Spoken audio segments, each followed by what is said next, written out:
Hello students, कैसे हो आप लोग। और एक बार आप सभी का फिर से स्वागत है इस चैनल प्रोपिलिस इंस्टीट्यूट में। और आज हम बढ़ने वाले हैं वायरस के बारे में। तो इस वीडियो का दो सीरीज़ होगा, एक होगा सीरीज़ 1 और दूसरा होगा सीरीज़ 2। तो इस वीडियो को कंप्लीट करेंगे हम लोग दो वीडियोज़ में, दो सीरीज़ में। लेकिन वीडियो में आगे बढ़ने से पहले मैं ये कहना चाहता हूँ कि अगर आपको ये वीडियो अच्छा लगता है तो इस वीडियो को लाइक करें, सब्सक्राइब करें, शेयर करें। और हाँ, इस वीडियो को शुरू से लेकर के अंत तक अगर देखिएगा तभी ये वीडियो आप लोगों को समझ में आएगा। अदरवाइज एक भी पॉइंट अगर मिस हो गया आपसे तो फिर इस वीडियो को देखने में कोई मतलब नहीं बनता है। तो आप लोग ये याद रखिए कि आपको इस वीडियो को पूरा देखना है। तो चलिए शुरू करते हैं। तो वायरस की डिस्कवरी सबसे पहले की गई थी NW बिजेरिनेक के द्वारा। और इन्होंने टोबैको जो प्लांट होता है उसमें जब वायरस का इन्फेक्शन हुआ तो उस इन्फेक्शन के बाद उसके एक्सट्रैक्ट को निकालकर अगर हेल्दी प्लांट में उन्होंने ट्रांसफ़र किया तो उससे भी ये जो एक्सट्रैक्ट है उससे हेल्दी प्लांट को भी वो डिसऑर्डर हो गया।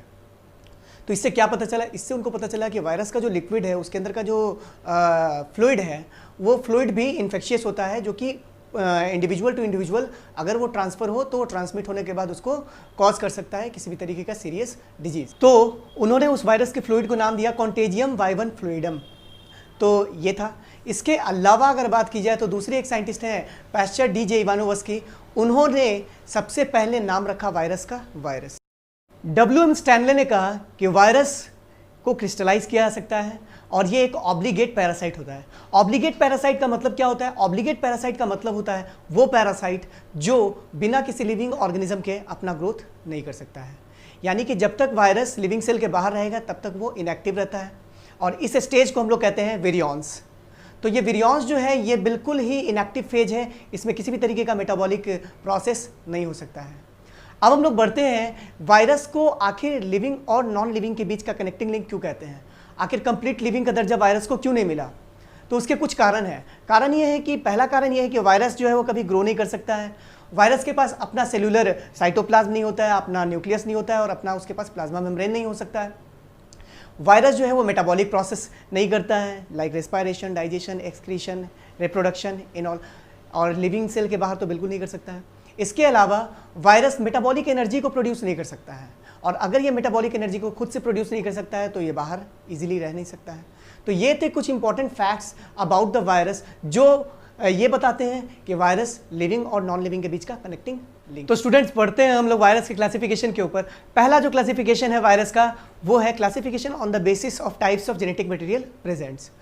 तो सबसे पहला है DNA वायरस और DNA वायरस के एग्जाम्पल है पार्वो वायरस, हर्पिस वायरस और पैपिलोमा वायरस। नेक्स्ट है RNA वायरस।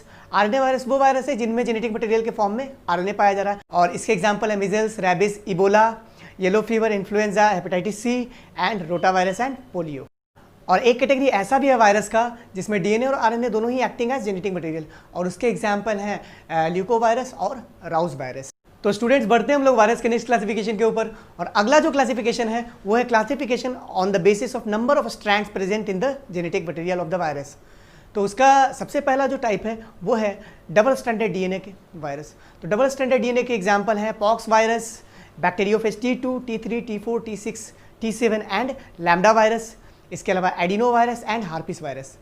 अगला जो है वो है सिंगल स्ट्रैंडेड DNA वाले वायरस का नाम। तो उसका एग्जाम्पल है 5174 and canine parvo virus. Double stranded RNA वाले वायरस का नाम है रियो वायरस, उन ट्यूमर वायरस और dwarf rice virus. Single stranded RNA virus के नाम है tobacco mosaic virus, influenza virus, poliomyelitis virus और एवियन ल्यूकीमिया वायरस। अगला जो क्लासिफिकेशन वायरस का वो है on the basis of presence of envelope on the virus और उसमें सबसे पहला है DNA कंटेनिंग इन्वेलप्ड वायरस और उसका नाम है हार्पिस वायरस, पॉक्स वायरस और हिपैडना वायरस। नेक्स्ट है RNA कंटेनिंग इन्वेलप्ड वायरस और उसके एग्जाम्पल हैं flavi virus, toga virus, corona virus, hepatitis D, orthomyxo virus, paramyxo virus, rhabdo virus, bunya virus, filo virus and retro virus. Next है DNA containing non enveloped virus और उसके example है parvo virus, adeno virus and papilloma virus. Next है RNA containing non involved virus और उसके example है picorna virus, hepatitis A virus और hepatitis E virus. तो अगला जो क्लासिफिकेशन है वो है classification on the basis of shape of virus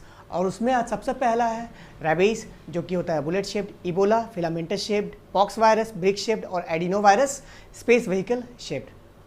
तो स्टूडेंट्स, ये था वायरस की सीरीज़ का पहला वीडियो और आई होप कि ये वीडियो आप लोगों को नॉलेजफुल लगा होगा। और अगर ये वीडियो नॉलेजफुल लगता है तो प्लीज़ इस चैनल को लाइक करें, सब्सक्राइब करें और शेयर करें। सब्सक्राइब तो बनता है क्योंकि आप लोगों के लिए हर बार मैं नया नया चीज़ करने की कोशिश करता हूँ, हर बार नई नई नॉलेजेस लाता हूँ। तो प्लीज़ इस चैनल को सब्सक्राइब कीजिए। मैं मिलता हूँ इसके नेक्स्ट पार्ट में, तब तक के लिए बाय बाय, जय हिंद।